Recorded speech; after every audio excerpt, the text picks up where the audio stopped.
والسلام علی سید الانبیاء والمرسلین قال اللہ تعالی و تبارک فی القرآن المجید والفرقان الحمید بسم اللہ الرحمن الرحیم وبالآخرۃ ھم یوقنون صدق اللہ مولانا العظیم وصدق رسولہ النبی الکریم الرؤوف الرحیم اللہم نور قلوبنا بالقرآن وزین اخلاقنا بالقرآن وادخلنا الجنۃ بالقرآن ونجنا من النار بالقرآن قال اللہ تعالی وتبارک فی شان حبیبہ مخبرا وآمرا ان اللہ وملائکتہ یصلون علی النبی یا ایھا الذین آمنوا صلوا علیہ وسلموا تسلیما الصلاۃ والسلام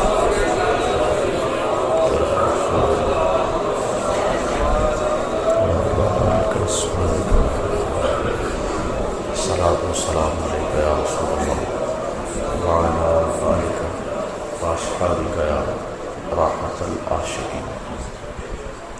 تمام حمد و ثنا تعریف و توصیف اللہ جل مجدہ الکریم کی ذات پاک کے لیے جو خالق کائنات بھی ہے اور مالک شخصیات بھی۔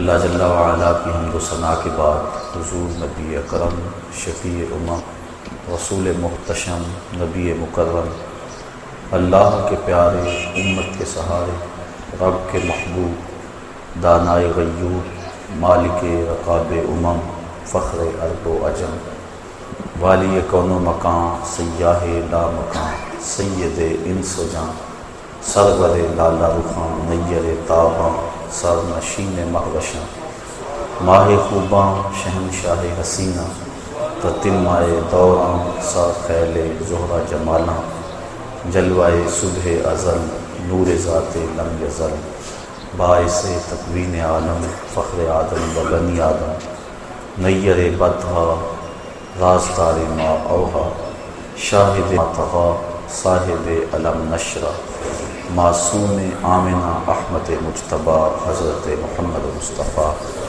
صلی اللہ علیہ وسلم کے حضور ناز میں اپنی عقیدتوں ارادت اور محبتوں کا خراج پیش کرنے کے بعد واجب الاحترام ذوی الاحتشام برادران اسلام السلام علیکم ورحمۃ اللہ وبرکاتہ۔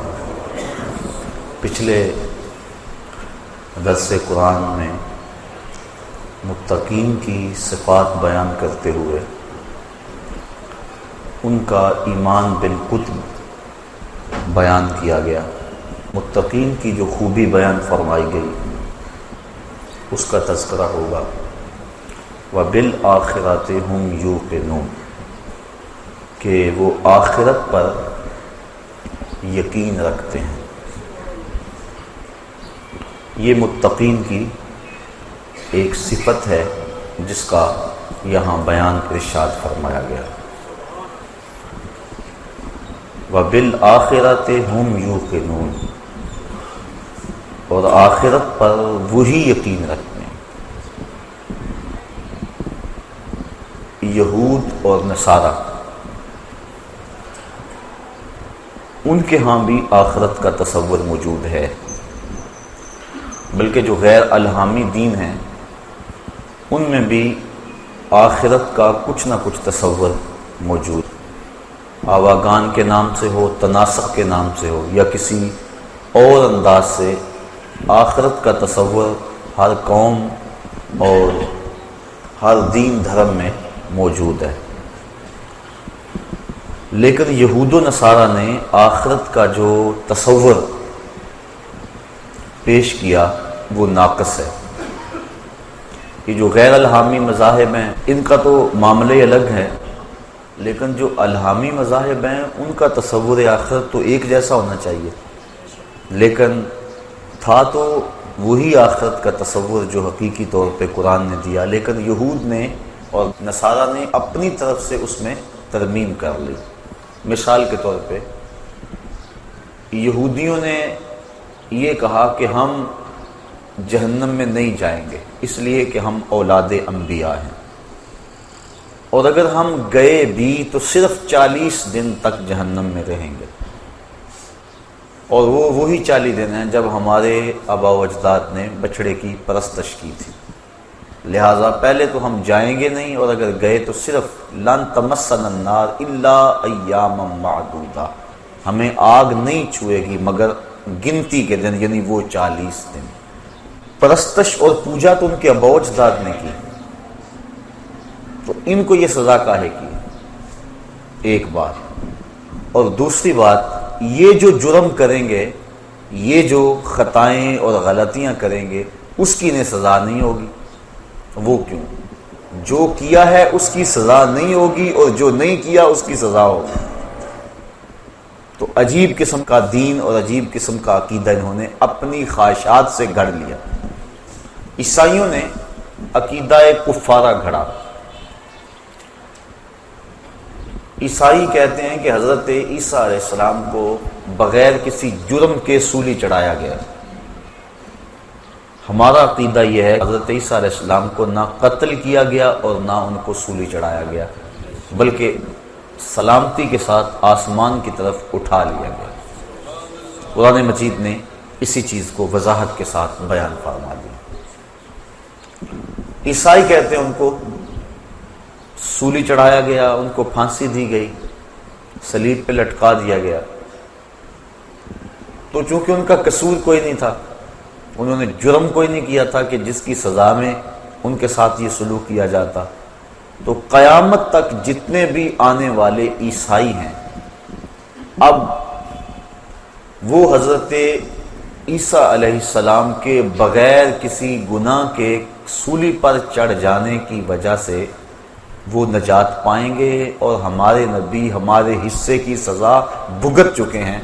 جو نہیں کیا ناکردہ کی سزا پانے کے ساتھ ان کی امت کو یہ فائدہ پہنچا کہ اب قیامت تک عیسائی جو مرضی کرتے رہیں انہیں کچھ نہیں ہوگا، ان کا نبی ان کی سزا بھگت چکا ہے۔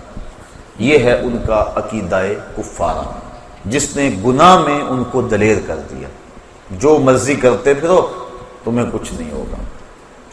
یہودیوں نے کہا کہ ہم نہیں جائیں گے جہنم میں، جائیں گے نہیں، اور اگر گئے بھی تو چند دن جائیں گے۔ اللہ تعالیٰ نے تردید فرمائی قرآن مجید کے اندر، ارشاد فرمایا کہ اگر تمہیں اس بات کا یقین ہے تو پھر مرنے کی آرزو کرو، اور ساتھ ہی فرمایا وَلَن يَتَمَنَّوْهُ أَبَدًا، یہ کبھی بھی مرنے کی آرزو نہیں کر سکتے۔ کیوں نہیں کر سکتے؟ کہ انہوں نے جو آگے بھیجا ہے انہیں پتا ہے کہ ہم نے کیا کرتوتیں کی ہوئی ہیں۔ تو یہ اپنے نفس کو تسلی دینے کے لیے، خود فریبی کے لیے انہوں نے عقیدہ گھڑ لیا کہ ہم چونکہ اولاد انبیاء ہیں لہذا میں کچھ نہیں ہوگا، اور انہوں نے عقیدہ کفارہ گھڑ لیا، لہذا ان کا عقیدہ آخرت کا ناقص ہے، اور ان کا عقیدہ یہود کا وہ بھی آخرت کا ناقص ہے۔ اسلام نے جو عقیدہ دیا وہ صحیح ستھرا اور پاکیزہ عقیدہ دیا کہ جو تم کر رہے ہو لکھا جا رہا ہے، اللہ کے علم میں ہے، کرامن کاتبین الگ لکھ رہے ہیں، تمہارے اعضاء الگ گواہی دیں گے، اور ایک ایک چیز تمہارے سامنے اس دن آ جائے گی۔ بلکہ بندہ جب اپنی معمولی سے معمولی خطا کو بھی دیکھے گا لکھا ہوا تو کہے گا ما لہذا الکتاب لا یغادر صغیرۃ ولا کبیرۃ الا احصاها، ہاں اس کتاب کو کیا ہو گیا، اس نے چھوٹی بڑی کوئی بات نہیں چھوڑی، سب کچھ لکھ دیا۔ تو ایک ایک چیز لکھی جا رہی ہے، قیامت کے دن ہر شے تش تش بام ہو جائے گی۔ یوم تبلی السرائر فما لہ من قوۃ ولا ناصر، اس دن سارے راز کھول دیے جائیں گے، ہر شے سامنے آ جائے گی۔ تو اللہ تعالیٰ اگر چاہے گا تو اپنے کرم سے کسی کو معاف کر دے گا، لیکن اگر وہ سزا دینا چاہے تو کوئی شخص دم نہیں مار سکتا۔ اس لیے اس دنیا کے اوپر انسان سے گناہ سرزد ہو جائیں تو وہ توبہ کرے، توبہ سے گناہ ختم ہو جاتے ہیں، مٹ جاتے ہیں، بلکہ گناہ نیکیوں میں بدل جاتے ہیں۔ اور اگر وہ توبہ کے بعد اس دنیا سے چلا گیا، اس کے نامہ اعمال کے اندر وہ گناہ موجود رہے، تو پھر اس کو اس کی سزا بھگتنا ہوگی۔ اللہ اپنی مرضی سے چاہے تو گر فرما لے۔ جو حقوق العباد ہیں، بندوں کے جو حق ہیں، وہ قیامت کے دن بھی معاف نہیں ہوں گے، انہیں اللہ تعالیٰ جل شانہ صاحبان حق کے سپرد کرے گا، اور اگر کسی نے کسی کے 2 پیسے بھی دبا لیے ہوئے ظلمن تو 700 با جماعت نماز اس کے بدلے میں لے لی جائے گی۔ تو ہم دیکھیں کہ ہم کیا کر رہے ہیں اور کس جگہ پہ کھڑے ہیں اور اپنا کیا دھرا کیسے برباد کر رہے ہیں۔ تو عقیدہ آخرت جو اسلام نے دیا ہے اس سے بچنے کی امید بھی ہے، پکڑے جانے کا اندیشہ بھی ہے، لہذا بندہ اپنا احتساب رکھے اور قدم پھونک پھونک کے رکھے اور اپنے معاملات کو صاف رکھے۔ ہمارے بنیادی عقائد جو ہیں وہ 3 ہیں: عقیدہ توحید، عقیدہ رسالت اور عقیدہ آخرت۔ عقیدہ توحید اللہ تعالیٰ جل شانہ کو واحد احد صمد بے نیاز یکتا ذات میں صفات میں ماننا۔ عقیدہ رسالت کا اقرار اور اللہ تعالیٰ کی طرف سے جو خلق خدا کی رہائی کا نظام ہے اس کو تسلیم کرنا۔ تیسرا عقیدہ آخرت، جس کی وضاحت آپ کے سامنے پیش کی گئی۔ یہ جو کفار مکہ تھے یہ توحید کا انکار نہیں کرتے تھے، بتوں کو شامل کرتے تھے ساتھ، یعنی وجود باری کا انکار نہیں کرتے تھے، اللہ تعالیٰ کے وجود کا ایمان رکھتے تھے لیکن بتوں کو بھی ساتھ شریک مانتے تھے، لہٰذا ان کے عقیدے میں خرابی آئی۔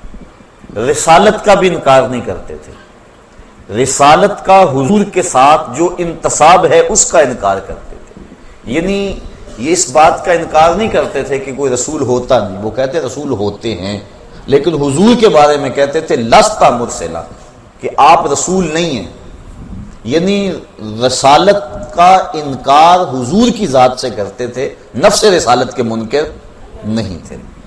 لیکن تیسرا عقیدہ جو ہمارا اسلام کا بنیادی ہے عقیدہ توحید، اس کا وہ ڈٹ کے انکار کرتے تھے۔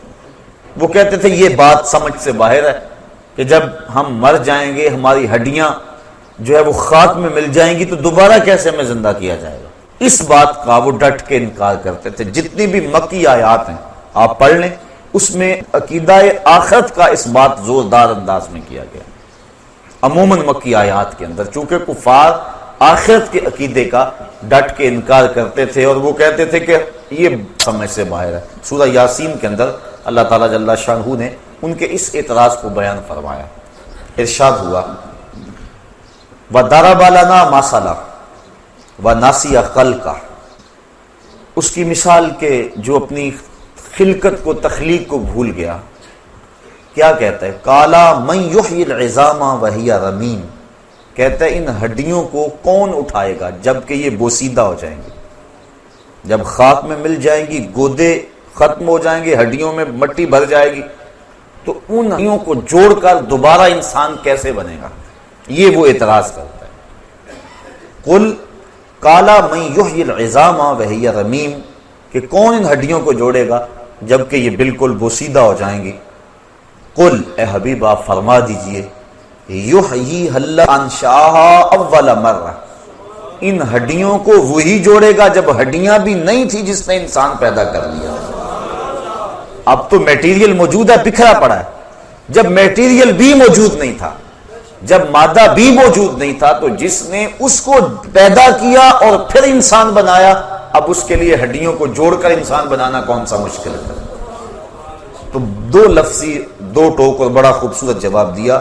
حبیب آپ فرما دیں، کل آپ ارشاد کر دیں، یحییھا الذی انشأھا اول مرہ، ان کو وہی دوبارہ زندگی دے گا، دوبارہ ان کو جوڑے گا کہ جس نے پہلی مرتبہ ان کی تخلیق کی، جس نے ہڈیوں کو پیدا کیا ان کو جوڑ کے انسان بھی بنا لے گا۔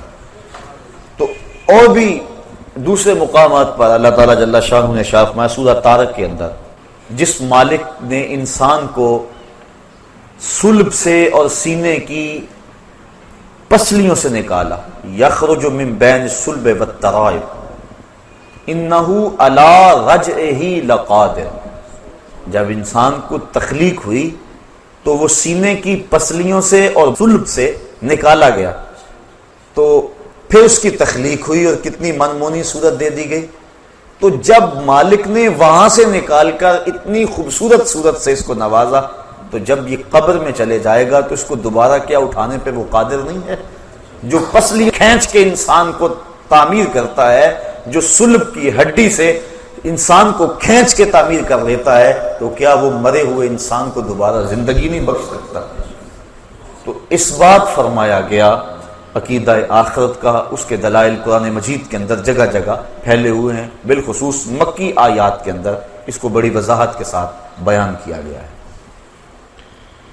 تو یہ ہمارا بنیادی عقیدہ ہے، عقیدہ آخرت، کہ ہم دنیا پہ جو کچھ کر رہے ہیں اللہ کے حضور ایک ایک چیز کا حساب دیں گے۔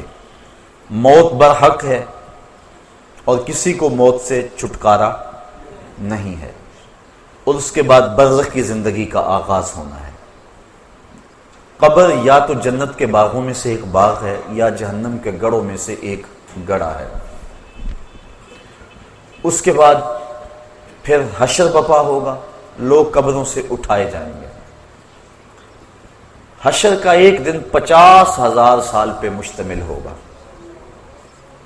ترازو نصب ہوگا، لوگوں کے اعمال تولے جائیں گے، اچھے برے اعمال کا وزن ہوگا۔ آج جو پلڑا بھاری ہوتا ہے وہ نیچے کو جھک جاتا ہے، لیکن میزان کا معاملہ برعکس ہے، جو پلڑا بھاری ہوگا وہ اوپر کو اٹھے گا، چونکہ نیکیاں نور ہوتی ہیں اور نور کی اٹھان اوپر کی طرف ہوتی ہے، تو وہ بھاری پلڑا جو ہے وہ اوپر کی طرف اٹھے گا۔ اس کے بعد پھر پل صراط سے گزرنا ہوگا، اور وہ بال سے باریک ہے، تلوار سے تیز ہے، اور جہنم کی پشت کے اوپر نصب ہے۔ کوئی بجلی کی سرعت کے ساتھ گزر جائے گا، کوئی تیز رفتار گھوڑے کی طرح گزر جائے گا، کچھ پیدل انسان کی طرح، اور کچھ جو ہے وہ جس طرح انسان بڑی مشکل سے چلتا ہے، جس کے پاؤں ہاتھ نہ ہو، اس انداز سے سست روی سے چلے گا، اور کچھ کٹ کر اس کے اندر گر پڑیں گے۔ اور جہنم اور دوزخ اللہ تعالیٰ کے قہر و غضب اور اس کی رضا کے مظہر ہیں۔ جس پہ اللہ راضی ہوگا اس کو جنت میں بھیجے گا، جس پہ ناراض ہوگا اس کو جہنم میں ڈالے گا۔ جہنم کی آگ جو ہے وہ اس دنیا کی آگ کے بدلے میں 70 گنا تیز ہے، بلکہ علماء لکھتے ہیں کہ اگر اس جہنم سے کسی شخص کو نکال کر اس دنیا کی آگ میں ڈالا جائے تو اسے نیند آ جائے، یعنی اس قدر تیز ہے وہ اس آگ کے مقابلے میں۔ جبریل امین سے حضور نے پوچھا کہ مجھے جہنم کے عذابوں کا تذکرہ سناؤ۔ عرض کی حضور سب سے ہلکا عذاب جہنمی کو جو دیا جائے گا وہ یہ ہے کہ اس کے پاؤں میں آگ کے جوتے ہوں گے، باقی پورا بدن اس کا سلامت ہوگا، صرف پاؤں میں آگ کے جوتے رکھے جائیں گے۔ یہ خفیف ترین عذاب ہے۔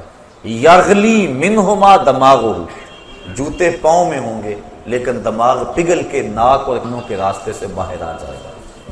یہ سب سے ہلکے عذاب کی کیفیت ہے۔ جو سخت عذاب ہے الیاذ باللہ، اس میں بڑی بڑی گہری وادی ہیں، جہنمی اس میں چیخے گا، پکارے گا، 70 سال تک تو اس کی آواز کوئی نہیں سنے گا، اور 70 سال کے بعد داروغہ جہنم جھڑک کے کہے گا، بول کیا بولنا ہے؟ وہ کہے گا کہ مجھے پانی دو، تو اس کو پھر پانی دیا جائے گا۔ کون سا پانی؟ مائے معین نہیں، سلسبیل نہیں، کوثر نہیں، تسنیم نہیں، کون سا پانی؟ اس کو مائے حمیم پلایا جائے گا اور غسلین دیا جائے گا۔ مائے حمیم اتنا گرم اور کھولتا ہوا پانی ہوگا کہ جب اس کو کٹورے میں ڈال کر اس کے سامنے رکھا جائے گا، وہ پینے کے لیے منہ آگے بڑھائے گا، اس سے اٹھنے والی بھاپ سے اس کے منہ کی کھال ادڑ کے اس پیالے میں گر پڑے گی، لیکن اس کے باوجود اس کو پینا پڑے گا۔ یہ اس کے عذاب کی ایک صورت ہوگی۔ اور غسلین جہنمیوں کے پیپ کا پانی ہوگا۔ اللہ اکبر، الیاذ باللہ، اور وہ اتنا بدبودار ہوگا۔ امام ابو رجب حنبلی لکھتے ہیں اگر غسلین کا ایک قطرہ اب دنیا پہ ڈال دیا جائے تو اس کی بدبو سے انسان تو انسان رہے، جانوروں کے دماغ بھی پھٹ جائیں، اور اس کو وہ پانی پینا ہوگا۔ اس نے اللہ کی نافرمانی کی، اس کے حکموں کو توڑا اور اپنی منشا اور مرضی اور خواہش کے مطابق چلتا رہا، تو کل قیامت کے دن سخت اس کو تکلیف اٹھانا ہوگی۔ جنت اللہ کی رضا کا مظہر ہے، اور وہاں زمین کستوری کی ہے۔ اللہ تعالیٰ جل شانہ نے اس کو رنگا رنگ باغوں سے سجایا ہوا ہے، مائے معین، کوثر، سلسبیل کی نہریں چلتی ہیں، دودھ کی نہریں چلتی ہیں۔ 500 سال کی مسافت پر اونچے اس کے درخت ہیں جن کے اوپر پھل لٹک رہے ہوں گے، اور جب جنتی آرزو کرے گا شاخ جھک کے منہ کے قریب جائے گا۔ مختلف پانی اس کو دیے جائیں گے، لیکن سب سے بڑا جنتی کے لیے اعزاز یہ ہوگا، حوریں پلائیں گی اس کو، غلمان پلائیں گے، لیکن سب سے بڑا اس کے لیے یہ اعزاز ہوگا وَسَقَاهُمْ رَبُّهُمْ شَرَابًا طَهُورًا، کہ ان کا رب دست کرم سے شراب طہور کے جام پلائے گا۔ تو یہ ساری چیزیں آخرت سے متعلق ہیں، جہنم اور جنت، پلسرات، میدان حشر۔ میدان حشر کی سختیاں بھی بہت ساری بیان ہوئی کہ لوگ اپنے اپنے گناہوں کے سبب سے پسینے میں شرابور ہوں گے۔ حضور ارشاد فرمایا کہ لوگ قبروں سے برہنہ اٹھائے جائیں گے۔ تو ام المومنین حضرت عائشہ صدیقہ رضی اللہ تعالیٰ عنہ کب کپا گئی، کہا حضور ایک دوسرے سے شرم نہیں آئے گی؟ فرمایا عائشہ معاملہ تو اس سے بھی سخت ہے، کسی کو ہوش رہا تو شرم آئے گی نا، ہر ایک کے طوطے اڑے ہوئے ہوں گے، ہوش اڑے ہوئے ہوں گے، عجیب کیفیت ہوگی۔ اللہ اکبر، لوگ اپنے اپنے گناہوں کے سبب پسینے میں شرابور، کوئی گھٹنوں تک، کوئی ٹخنوں تک، کوئی کمر تک، اور کسی کو پسینے کی لگام دی جائے گی، اور وہ یہ یوں ہی پسینہ نہیں ہوگا جس طرح کا ہمیں پسینہ آتا ہے، وہ گرم ہوگا، گرم۔ اگر اس کا ایک قطرہ احد پہاڑ پہ رکھا جائے تو وہ پگھل جائے، اور اس پسینے کا ایک قطرہ اگر دنیا پہ ڈال دیا جائے بدبو سے دماغ پھٹ جائے۔ اس پسینے سے اپنے اپنے گناہوں کے سبب سے لوگ شرابور ہوں گے، لیکن کچھ لوگ ایسے ہوں گے تو اللہ کی رحمت کے سائے ملیں گے۔ وہ بخاری شریف کی روایت، حضور نے ارشاد فرمایا سبعۃ یظلھم اللہ تعالی فی ظلہ یوم لا ظل الا ظلہ، امام عادل وشاب نشأ فی عبادت اللہ۔ 7 اشخاص ایسے ہیں کہ قیامت کے دن جب کوئی سایہ نہیں ہوگا اللہ انہیں اپنی رحمت کے سائے میں رکھے گا۔ وہ 7 اشخاص کون ہیں؟ امام عادل، عادل حکمران۔ دوسرا وشاب نشأ فی عبادت اللہ، وہ جوان جس کی جوانی اللہ کی عبادت میں گزری۔ آج ہم سمجھتے یہ جوانی ہے، اس کو منشا اور مرضی کے مطابق گزارنا چاہیے۔ ابھی تو یہ جوانی کی بہاریں ہیں، ترنگ ہے، تو ابھی تو پورا نفع حاصل کرنا چاہیے جوانی سے۔ ابھی سے جا کے مسجد میں بیٹھ جائیں، اللہ اللہ کرنے لگ جائیں، فقیروں کی صحبت میں بیٹھیں، علماء کی مجلس اختیار کریں، اچھی محافل میں پہنچیں۔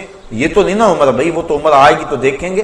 یہ تو جوانی ہے، اور جوانی مستانی ہوتی ہے، اس کو چوکوں میں، گلیوں میں، بازاروں میں، سینما گھروں میں، کلبوں میں، ہوٹلوں میں گزارو، زندگی کے عیش اور زندگی کی لذتیں حاصل کر لو۔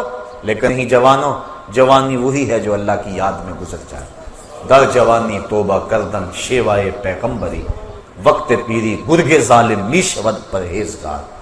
اللہ کے محبوب علیہ السلام نے ارشاد فرمایا انا حبیب اللہ الشاب التائب حبیب اللہ، لوگوں میں اللہ کا حبیب ہوں، اور جوان جوانی میں توبہ کر لے وہ بھی اللہ کا حبیب ہے۔ ذرا دیکھیے تو صحیح، کتنی بڑی بات ہے کہ نوجوان اللہ کا حبیب اور محبوب کہلاتا ہے، جو جوانی کی خواہشات کو کچل کر اللہ کی رضا کے لیے جیتا ہے، اللہ کی رضا کے لیے شب و روز گزارتا ہے۔ واقعہ کریم فرمایا وَشَابٌ نَشَأَ فِي عِبَادَةِ اللَّهِ، وہ جوان جس کی جوانی اللہ کی عبادت میں گزری، کل قیامت کے دن جب کوئی سایہ نہیں ہوگا اس کو اللہ کی رحمت کے سائے نصیب ہوں گے، عرش الہی کے ٹھنڈے سائے تلے ہوں، اور جو اس سائے تلے ہوگا اس کو نہ پیاس ہوگی، نہ بھوک ہوگی، نہ رسوائی ہوگی، اور اس کو جام کوثر دیا جائے گا، اور جس کو جام کوثر مل گیا ایک گھونٹ بھی اگر اس کا پی لیا تو 50,000 سال کے دن میں ایک لمحہ بھی اس کو پیاس نہیں لگے گی۔ یہ زندگی جس پہ بھروسہ کرتے ہیں اس کی اوقات اور حیثیت کیا ہے؟ ہم پتہ نہیں کیوں غافل ہو گئے، ہم نے کبھی اس پہ سوچا ہی نہیں ہے کہ ہم تھوڑے سے عرصے کو خوبصورت بنانے کے لیے، رنگین بنانے کے لیے، پر آسائش بنانے کے لیے اس زندگی کو برباد اور تباہ کر لیتے ہیں جو ابدی اور سرمدی اور نہ ختم ہونے والی۔ آپ ذرا اندازہ کیجئے ہماری ساری زندگی کتنی ہے؟ 50 سال 45 سال ایوریج نکالی ہے ماہرین نے بر صغیر کے لوگوں کی زندگی. چلو 50 سال لگا لو، 60 سال لگا لو، 70 سال لگا لو، یہ کل زندگی ہے نا. اگر تبھی زندگی پائیں تو اتنی زندگی 70 سال لگا لو، چلو 80 سال لگا لو. لیکن آخرت کا ایک دن، صرف ایک دن 50,000 سال کا. تو ذرا تصور تو کریں، ذرا کیلکولیٹر لے کے کسی دن حساب تو کرنا کہ یہ ساری زندگی ایک طرف اور 50,000 سال کا ایک دن ایک طرف. تو جو اس دنیا کو سنوار کے اس دنیا کو برباد کر لیتا ہے، اس سے بڑا کوئی بے وقوف ہو سکتا ہے؟ سے یہ یقین ہے کہ آخرت آنی ہے اور میں نے اللہ کے حضور پیش ہونا ہے اور ایک ایک عمل کا حساب ہونا ہے. اس نے چاہا تو بخش دے گا، اور اگر ہمارے اعمال کی ہمیں سزا ملے تو کوئی روک نہیں سکتا، ہم کوئی ایسی بات نہیں کر سکتے. حضرت عمر فاروق رضی اللہ تعالیٰ عنہ فرماتے ہیں کہ میں اس سے اتنا ڈرتا ہوں کہ اگر مجھے پتا چلے کہ ساری دنیا جنت میں جائے گی، صرف ایک بندہ جہنم میں جائے گا، تو میں ڈرتا ہوں کہ کہیں وہ ایک میں نہ بن جاؤں. اور اگر مجھے یہ خبر ہو کہ سارے لوگ جہنم میں جائیں گے تو ایک بندہ جنت میں جائے گا، تو میں اللہ کی رحمت سے امید رکھتا ہوں کہ وہ ایک کبھی میں ہو جاؤں. میں اس کی رحمت سے یہ توقع اور امید رکھتا ہوں.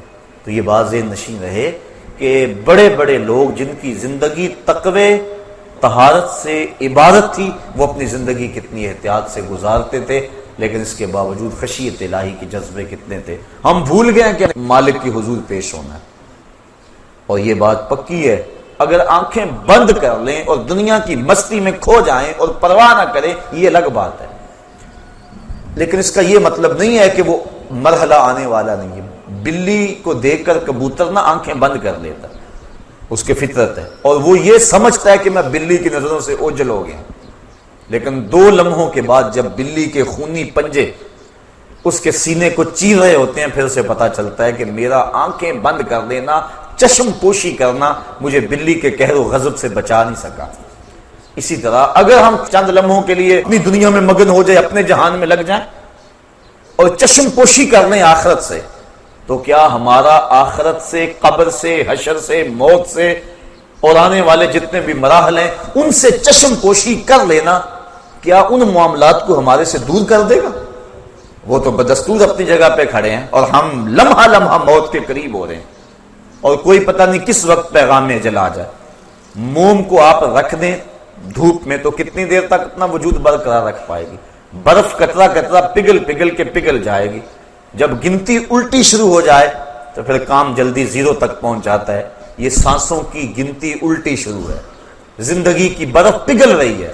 ہم سمجھتے ہیں ہم بڑے ہو رہے ہیں، لیکن ہم چھوٹے ہو رہے ہیں. ایک ایک لمحہ ہمارا ایک ایک قدم اٹھنے والا موت کے قریب ہو رہا ہے، اور موت کے قریب ہم پہنچ رہے ہیں، لیکن اس کے باوجود کتنی دیدہ دلیری ہے کہ ہم اس کی تیاری نہیں کرتے. وہ شخص کتنا غافل ہے جسے یہ یقین ہے کہ موت آنی ہے اور میں نے اللہ کے حضور پیش ہونا ہے اور میرے ایک ایک عمل کا حساب ہونا ہے، اور پھر وہ پریشان نہیں ہوتا اور اچھے اعمال کی کوشش نہیں کرتا. تو آخرت کا عقیدہ ہمیں جو مسلمانوں کو عقیدہ آخرت دیا گیا ہے، یہ عقیدہ انسان کی زندگی میں عمل کی بہار لاتا ہے، رونق لاتا ہے عمل کی، کہ چلے گئے دوسرے، میں نے بھی چلے جانا ہے اور وہاں ایک ایک ذرے کا حساب لیا جانا ہے. ثم لتسألن یومئذ عن النعیم، اس دن ایک ایک نعمت کے بارے میں پوچھا جائے گا. آج مجھے بھی موقع ہے، آج آپ کو بھی موقع ہے. آج زندگی کی ڈوری لٹکی ہوئی ہے، سانس چل رہی ہے. آج اگر توبہ کریں تو توبہ کا دروازہ کھلا ہوا ہے. آج اگر ہاتھ پھیلائیں تو مالک قریب ہو کے بند رہا. ابھی مغرب سے سورج طلوع نہیں ہوا، ابھی باب توبہ واہ ہے، کھلا ہوا ہے. ہماری زندگی، صحت، سب کچھ موجود ہے. اب اگر ہم اس کے حضور توبہ کے آنسوؤں سے اپنے گناہوں کے دفتر میں لکھی ہوئی بدیوں کو مٹانے کی کوشش کریں تو وہ مٹ سکتی ہیں، بلکہ وہ نیکیوں میں بدل سکتی ہیں. چونکہ اللہ تعالیٰ نے قرآن مجید میں فرمایا ہم ان کے گناہوں کو نیکیوں میں تبدیل کر دیتے ہیں جو سچی توبہ کرتے ہیں. التائب من الذنب کمن لا ذنب لہ، گناہوں سے توبہ کرنے والا ایسا ہے جس طرح اس نے کوئی گناہ کیا ہوا ہی نہیں ہے.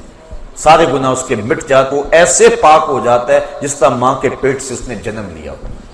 یہ کتنی کرم نوازی، اگر ایسا موقع بھی نہ دیا جاتا جو کر لیتے اس کی سزا ہو کے رہنی ہے، پھر تو پھنس گئے تھے، مسئلہ بن گیا تھا۔ لیکن یہاں ہے تم نے جتنے مرضی گناہ کیے ہیں، آؤ مالک کی چوکھٹ پہ آ جاؤ، ندامت کا اظہار ہو، شرمسار ہو جاؤ اور ہاتھ پھیلا کے کہو مالک ہم سے غلطی ہوگی، ہم تجھے بھولے رہے، دنیا کی بھول بھلائیوں میں پھنسے رہے، ہمیں پتہ ہی نہیں کھتے تیرے حضور ہم نے پیش ہونا ہے، اور اس کا اذعان و یقین تو تھا، لیکن شیطان نے ایسی غفلت طاری کر دی کہ ہم سے کتنی خطائیں سازد ہوگی۔ اب دیکھ تیرے بندے پلٹ کے بالآخر تیری چوکھٹ پہ آ گئے نا، مالک تو کریم ہے، ہمیں معاف کر دے۔ اللہ تعالیٰ فرشتوں کو کہتا ہے میرے فرشتوں دیکھو یہ میرا بندہ بالآخر میرے در پہ آیا ہے نا، تم گواہ ہو جاؤ میں نے اپنے اس بندے کی مغفرت فرما۔ آقا کریم صلی اللہ علیہ وسلم نے ارشاد فرمایا جب کوئی بندہ جنگل میں جا رہا ہو تو جنگل کے اندر اس کا اونٹ گم ہو جائے، جس کے اوپر اس کے کھانے کا سامان بھی تھا اور اس کے پینے کا پانی بھی تھا، اور وہ سو گیا، اونٹ گم ہو گیا۔ اب وہ اٹھا دائیں بائیں دیکھا اونٹ نہیں مل رہا، صحرا ہے، اب اس کا کھانا بھی وہی پانی بھی وہی اسی اونٹ پہ، اب وہ موت کا انتظار کرنے لگا تھک ہار کے، اور اچانک اس کی آنکھ لگ گئی۔ پھر جب اس کی آنکھ کھلی تو اونٹ جو ہے وہ اس کے پاس کھڑا تھا، تو وہ بڑا خوش ہوا اور کہنے لگا اے اللہ میں تیرا رب اور تو میرا بندہ۔ کہنا تو یہ تھا نا کہ میں تیرا بندہ اور تو میرا رب۔ تو اس نے جلدی میں اور اس قدر سے خوشی ہوئی کہ خوشی سے مغلوب ہو گیا، اور اسے لفظ بھی یاد نہ رہے کہ میں کیا کہہ رہا ہوں، تو اس نے یہ کہہ دیا کہ اے میرے اللہ تو میرا بندہ اور میں تیرا رب، یعنی اس نے یہ خوشی سے کہا، اس قدر مغلوب ہو گیا۔ تو فرمایا کہ صحابہ اس بندے کو جب اونٹ مل گیا اور اس نے مغلوب ہو کے یہ بات کہی، بتاؤ اس کو اونٹ ملنے سے کتنی خوشی ہوئی؟ کہا کہ حضور بہت زیادہ۔ فرمایا جس قدر اونٹ ملنے سے اس کو خوشی ہوئی، جب بندہ توبہ کرتا ہے اللہ اس سے بھی زیادہ خوش ہوتا ہے۔ تو ذرا دیکھو تو صحیح، بلا جس نے جرم کیا ہوا ہو، جو بھاگا ہوا ہو، جب پلٹ کے آئے تو کیا حالت ہوتی ہے؟ باپ کے گھر سے بھاگا ہو یا ماں کے پاس سے بھاگا ہو، استاد سے بھاگا ہو یا تھانے سے بھاگا ہو، جیل خانہ سے بھاگ گیا ہو یا کسی اور جگہ سے بھاگ گیا ہو، بھاگا جب پلٹ کے آتا ہے تو اسے پتہ ہوتا ہے کہ میرے ساتھ کیا سلوک ہونے والا ہے، لیکن یہ ڈر ایسا ڈر ہے جب بھاگا ہوا پلٹ کے آتا ہے اللہ کی رحمت بڑھ کے اس کا استقبال کرتی ہے۔ میرے بندے تو واپس آ گیا ہے، تو اللہ تعالیٰ جل شانہ کی رحمتیں بھر کر اپنے اس بندے کا استقبال کرتی ہیں۔ تو اس عنوان سے بہت کچھ کہا جا سکتا ہے، میں یہی کہوں گا کہ آج موقع ہے، اللہ نے صحت دی ہے، اللہ نے جوانی دی ہے، اگر کوئی بڑھاپا ہے تو بڑھاپے میں بھی توبہ۔ اب تو وہ کیا کہتے ہیں سورج غروب ہونے کے قریب ہے، دیگرتے دن گیا محمد اوڑک نو ڈوب جانا، کہ تو پتہ بچے بوڑھے جوان کا بھی نہیں ہے۔ حضرت امام غزالی فرماتے ہیں معاشرے میں ذرا نظر دوڑا کے دیکھو، بچے زیادہ نظر آتے ہیں یا بوڑھے یا جوان؟ کہا تمہیں بچے زیادہ نظر آئیں۔ کہا اس کا مطلب یہ ہے کہ لوگ جوان کم ہوتے ہیں، زیادہ بچپن میں مر جاتے ہیں۔ تو میں پھر دیکھو جوان زیادہ ہیں یا بوڑھے زیادہ ہیں؟ کہا بوڑھے کم نظر آئیں گے، جوان زیادہ نظر آئیں گے۔ کہا اس کا مطلب یہ ہے کہ لوگ بڑھاپے تک کم پہنچتے ہیں، زیادہ لوگ جوانی میں موت کے منہ میں چلے جاتے ہیں۔ اور اگر کسی کو اللہ نے یہ مہلت دے دی کہ وہ بوڑھا ہو گیا تو پھر اس کو اب بڑھاپے میں بھی اپنے رب سے دور نہیں رہنا چاہیے، اور جوان کو جوانی کے لمحوں کو غنیمت سمجھنا چاہیے اور اپنے رب کی حضور رجوع لانا چاہیے، لے گناہوں سے توبہ کرنا چاہیے، آخرت کا عقیدہ مضبوط سے مضبوط تر ہو اور اسے یقین ہو کہ میں نے اللہ کے حضور پیش ہونا ہے، اور یہ عقیدہ اور یہ اذعان و یقین اس کو آخرت کی سختیوں سے بچا سکتا ہے، اس کی زندگی میں انقلاب لا سکتا ہے۔ میں اور آپ تیزی کے ساتھ موت کی طرف بڑھ رہے ہیں۔ پوچھا گیا نا زندگی اور موت کے بارے میں کیا خیال ہے؟ عرض کی فجر کی نماز پڑھی ہے، پتہ نہیں ظہر پڑھیں گے یا کہ نہیں۔ کہا اتنی لمبی امیدیں لگائے بیٹھے ہو، کہا ظہر پڑھی ہے، پتہ نہیں عصر پڑھیں گے یا کہ نہیں۔ کہا طول عمل کی بات کہی، کہا عصر پڑھی ہے، پتہ نہیں مغرب پڑھ سکیں گے یا کہ نہیں۔ ایک نے بولا ایک رکعت پڑھی ہے، پتہ نہیں دوسری رکعتیں بھی پڑھیں گے کہ نہیں۔ فرمایا یہ سب کچھ تم کہتے ہو، میں تو یوں کہتا ہوں ایک طرف سلام پھیرا ہے، پتہ نہیں دوسری طرف سلام بھی پھیر سکیں گے یا کہ نہیں۔ اور آپ دیکھتے ہیں کہ اچانک ایک بندہ موت کے منہ میں چلا جاتا ہے، ہم سمجھتے یار یہی تو بھی تھا تھوڑی دیر قبل، لیکن اچانک موت دبوچ لیتی ہے، تو قبل اس سے کہ وہ وقت آن پہنچے اور کوئی حجت باقی نہ رہے، مجھے اور آپ کو اپنے اعمال کی اصلاح کر لینی چاہیے۔ اللہ تعالیٰ نے موقع دیا، بار بار توبہ کا موقع دیا، اور اس انداز سے پچھلی امتوں کو سہولت نہیں تھی جس انداز سے امت مصطفیٰ کو عطا کی گئی تھی۔ اور پھر دوسری بات یہ ہے کہ تھوڑا بھی عمل کرو گے، اس امت کو یہ اعزاز بخشا گیا ہے، تھوڑے عمل پہ بڑا اجر و ثواب رکھا گیا۔ آقا کریم فرمایا ایک بندہ فجر سے ظہر تک کام کرتا ہے، اس کو 1 درہم ملتا ہے۔ ایک ظہر سے عصر تک کام کرتا ہے، وقت تھوڑا، اس کو آدھا درہم ملنا چاہیے، لیکن اس کو بھی 1 درہم ملتا ہے۔ اور ایک بندہ عصر سے مغرب تک کے وقت میں کام کرتا ہے، اس کا وقت اس سے بھی تھوڑا، لیکن اس کو 2 درہم ملتے ہیں۔ فرمایا پہلی مثال یہود کی ہے، دوسری مثال نصارہ کی ہے، اور تیسری مثال میری امت کی ہے۔ تو کیسی لوٹ سے لگی ہوئی ہے، اور ہم کتنے محروم ہیں۔ ہم ان چیزوں کے پیچھے بھاگ رہے ہیں جو ہمارے لیے پیدا کی گئی تھی، جو ہماری خدمت کے لیے پیدا کی گئی تھی، اور جن کی تخلیق کا مقصد ہماری ضرورت کی کفالت کرنا تھا، اور ہم ان کے پیچھے بھاگ رہے ہیں۔ بچہ جب شکم مادر میں 120 دن کا ہے، فرشتہ آ کے اس کا رزق لکھ جاتا ہے، تو جو لکھا گیا اس سے زائد 1 پیسہ بھی نہیں ملے گا، اور جب لکھا گیا اس سے قبل نہیں ملے گا۔ تو ہمارا یہ کام نہیں تھا جو ہم کر رہے ہیں، ہمارا کام تھا اپنے رب کو راضی کرتے اور اس آخرت کے دن کے لیے تیاری کرتے۔ ویسے ڈر تو رہتا ہے ہر شخص کو موت کا، امام غزالی فرماتے ہیں وہ بھی 3 طرح کا ڈر ہے۔ کچھ لوگ اس لیے ڈرتے ہیں کہ اگر میں مر گیا تو میری زندگی کی لذتیں چھن جائیں گی، اب تو میرا وقار ہے، مسند ہے، عہدہ ہے، شان و شوکت ہے، زندگی کی لذتیں ہیں، دوست احباب کا ماحول ہے، خوش گپیاں ہیں، اگر میں مر گیا تو یہ سب کچھ جاتا رہے گا، اس وجہ سے وہ موت سے ڈرتا ہے۔ یہ ڈر انسان کی زندگی میں عیش و عشرت کو بڑھا دیتا ہے۔ بابر بعیش کوش کے عالم دوبارہ نیست، بابر عیش کر لو کہ زندگی بار بار نہیں ملے گی۔ یہ ڈر مذموم ڈر ہے۔ کچھ لوگ موت سے اس لیے ڈرتے ہیں کہ اگر میں مر گیا تو میرے بوڑھے ماں کا کیا بنے گا، میں تو گھر کا واحد کفیل ہوں، اور میرے ماں باپ کو اگر میری وفات کی اچانک خبر پہنچ جائے، بڑھاپے میں اب وہ ہیں، انہوں نے پالا پوسا جوان کیا، اب میرے سے نفع حاصل کرنے کے دن ہیں ان کے، اگر میں مر گیا تو ان کے دل پہ کیا بیتے گی، میرے بچے یتیم ہو جائیں گے، در در کے دھکے ان کا مقدر ہوں گے، میری بیوی بیوہ ہو جائے گی۔ وہ اس خیال سے ڈرتا ہے، میرے دوست کس صدمے میں 2-4 ہوں گے، وہ اس خیال سے تڑپ جاتا ہے، اور موت کا خوف اس کے دل میں آنا شروع ہو جاتا ہے، اور وہ رونے لگ جاتا ہے یا پریشان ہو جاتا ہے۔ یہ ڈر بھی انسان کی زندگی میں لالچ کو، ہوس کو بڑھا دیتا ہے، اکٹھے کر لو تاکہ بعد والے پریشان نہ ہو، جو کچھ آج کل ہے ہو رہا ہے۔ تیسرا ڈر امام غزالی فرماتے ہیں ایک مومن کا ڈر ہے، اور وہ سوچتا ہے اگر میں اچانک اب مر جاؤں تو میرے پلے کون سا نیک عمل ہے جو لے کر اللہ کے حضور پیش ہو سکوں گا، میرے پلے کمائی کون سی ہے۔ ماضی کو دیکھوں تو گناہوں سے لتھڑا پڑا، اعمال کا دفتر دیکھوں تو خالی، تو کون سی شے ہے میرے پلے، کس منہ سے جاؤں گا اپنے رب کے ہاں۔ حضرت سری سختی ایک بزرگ ہیں، حضرت جنید بغدادی کے شیخ اور ماموں لگتے ہیں رشتے میں، فرماتے ہیں میں تو اس بات سے ڈرتا ہوں کہ اپنے رب کا سامنا کیسے کروں گا، اس نے مجھے کیا دیا اور میں نے کیا کیا اس کے لیے۔ اور حضرت اقبال، علامہ اقبال کہتے ہیں میں تو اس بات سے ڈرتا ہوں کہ میں رسول کریم کا سامنا کیسے کروں گا۔ اور اللہ کی بارگاہ میں عرض کرتے ہیں تو غنی از ہر دو عالم من فقیر، روز معاشر عذر ہائے من پذیر، گر تو می بینی حسابم ناگزیر، از نگاہ مصطفیٰ پنہا بگیر۔ اے اللہ میرا حساب نہ لینا، مجھے یوں ہی معاف کر دینا، اور اگر میرا حساب لینا ضروری ٹھہرا تو کم از کم حضور سامنے نہ لینا، مجھے حضور سے شرم آئے گی۔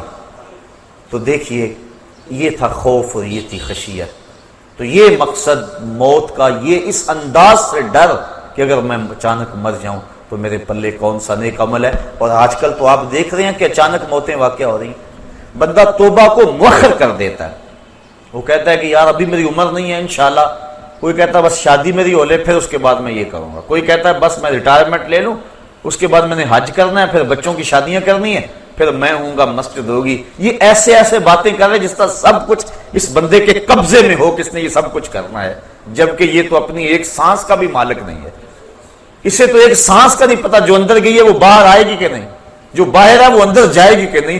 جس بندے کا اتنا اختیار بھی نہیں ہے اپنی سانس پہ, وہ کہہ رہا ہے کہ بس جی آپ کی بات سمجھ آ گئی, انشاءاللہ میں ریٹائرمنٹ لے لوں, پھر میں بچوں کی شادیاں کر لوں, پھر میں حج پہ جانا ہے, پھر آ کے انشاءاللہ میں ہوں گا مسجد ہوگی اور سنگے درے محبوب ہوگا, پھر میں جو ہے انشاءاللہ دیکھنا کیسا میرا زندگی کا رنگ بدلتا ہے. یہ وہ شخص کہہ رہا ہے جس کے قبضے میں ایک سانس بھی نہیں ہے. ابھی میں جوان ہوں, بس تھوڑی عمر اور ہو جائے, بس آپ انتظار کر لیں. یہ وہ کہہ رہا ہے, یہ نفس اندر سے آوازیں دے رہا ہے, یہ شیطان اس کو ایسی باتیں سکھا اور پڑھا رہا ہے تاکہ وہ توبہ کو مؤخر کر لے, اور اچانک اگر موت آ جائے تو یہ بری موت مرے. چونکہ اچانک موت سے تو حضور نے بھی پناہ مانگی نا, اللہم انی اعوذ بک من الموت الفجاۃ, اے اللہ اچانک موت سے میں تیری پناہ مانگتا ہوں. یعنی اچانک موت سے پناہ مانگی. آج کل تو کئی ڈھب ہیں اچانک موت کے, ایکسیڈنٹ ہو گیا, بم دھماکے ہو گئے, بیماریاں ایسی ہیں, اچانک بندہ اس دنیا سے چلا جاتا, اس کو توبہ کی توفیق ہی نہیں ملتی. تو انسان توبہ کو مستقبل پہ مؤخر کرے تو ایک تو اسے مستقبل کی خبر نہیں ہے, اور دوسرا اب وہ مؤخر کر رہا ہے جو حالت اس کے دل کی اب ہے, تو اس کے باوجود وہ مؤخر کر رہا ہے. تو جب 4 سال گزر جائیں گے, دل اور سخت ہو جائے گا, تو کیا پھر اس کو ہو سکتا ہے خیال بھی نہ آئے کہ میں توبہ کر لوں. تو جو حالات اب ہیں وہ شاید اس وقت نہ ہو, تو توبہ میں تاخیر کرنا یہ بھی بہت بڑی محرومی ہوتی ہے. تو اگر اللہ تعالیٰ کسی کو توفیق دے دے, اپنا راستہ دے دے, تو وہ ایک لمحہ بھی تاخیر نہ کرے, وہ اللہ کے حضور اپنے گناہوں سے معافی مانگ لے. یہی بندے کے لیے اعزاز ہے, اور یہی بندے کی حقیقی سرخروئی ہے. عقیدہ آخرت ایک بڑا وسیع مفہوم ہے, اور اس کے عنوان سے بہت کچھ کہنے والا تھا, لیکن آج کی اس نشست میں اسی عنوان سے کچھ باتیں میں آپ کی گوش گزار اس امید سے کی ہیں شاید کہ کسی دل میں اتر جائے میری بات, اور میں اور آپ اپنی زندگی کے اندر تبدیلی لانے کی کوشش کریں. اچھے لوگوں کی سنگت اور صحبت میں بیٹھیں اور اپنے معمولات کو بہتر رکھیں. برے لوگوں کی صحبت سے بچنا بہت ہی ضروری ہے, کیونکہ اللہ کے محبوب علیہ السلام نے ارشاد فرمایا المرء علی دین خلیلہ فلینظر احدکم من یخالل. ہر شخص اپنے دوست کے دین پہ ہوتا ہے. جب وہ کسی سے دوستی لگانے لگے تو وہ دیکھے کہ وہ کس سے دوستی لگا رہا ہے.